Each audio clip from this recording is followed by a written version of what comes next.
Good afternoon. I'm Mike, and today we're going to look at the first chapter of the book Crucial Influence. It's written by Grenny, Patterson, Maxfield, McMillan, and Switzler. This book is about leadership skills to create lasting behavior change. That's the subtitle. Part 1, How the World Works and How to Change It. Chapter 1, Leadership is Influence. How is it that leaders can influence people to do remarkable things, even in the face of odds, where it seems that trying different methods of producing some kind of change doesn't seem to work? Is it about thinking outside the box? Is it about trying to manipulate certain factors and get it to work? Or how do you create lasting change? One thing that distinguishes a leader, the authors write, is that it's not about the products or the places as much as it is about the behavior. And some executives, some people who lead businesses, they focus on specific behaviors to change in order to get a certain result. For example, Danny Meyer of Union Square Hospitality Group says that his goal is to create extraordinary experiences for over 100,000 daily guests. And what he does to set himself apart from other restaurants in the New York area is that he's very intentional and systematic whenever he influences very specific behavior. Passing down this behavior and influencing to members of the organization, but being intentional about it. What is the end result? The authors write that leadership is intentional influence. And one of the main ways to accomplish change is by influencing human behavior.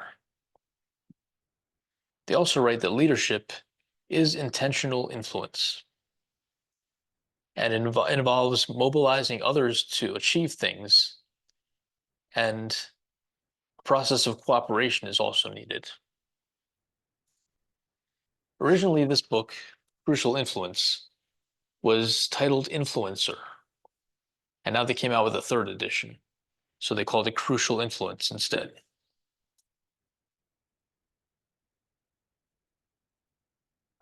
What the authors have found is that there needs to be a critical mass of individuals within an organization who are changed in their behavior in order to kind of influence the culture and the behavior of the organization as a whole. This can influence the way they interact with customers. It could influence the brand that they're presenting, and it might even change the quality of the products. Some of the reasons why we might lack influence is we're not able to express a theory of influence which will address the situation. And what the authors note is that a lot of people, even though we might see something that needs to be changed, we might not know even what our own theory is for how to change things. We might think that, oh, there's a lack of performance because of this reason, and really that's not the reason. And the way we go about changing things is based on our assumptions. But what the authors write here later in the book is that there are several factors to consider, not just our own preconceived ideas for what needs to be changed, or about the factors which need to be addressed for change to happen.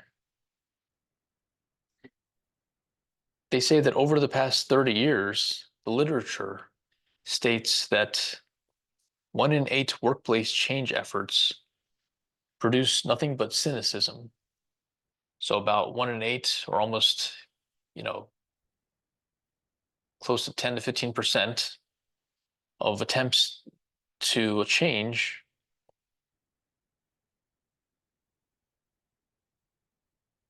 may be somewhat successful, but most of the time they're saying that it's very resistant to change within your organization, and there's a lot of cynicism.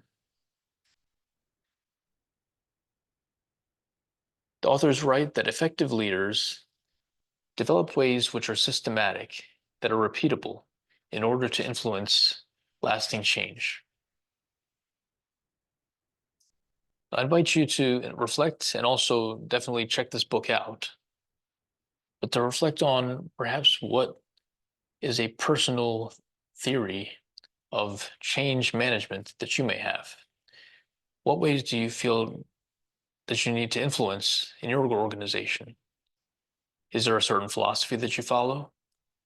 Or have you seen certain ways that people have tried to influence change? And as a leader in your organization, reflect on some of the other factors that might be involved, and seeing things from a different perspective. What are some different ways that we can influence behavior and create more change?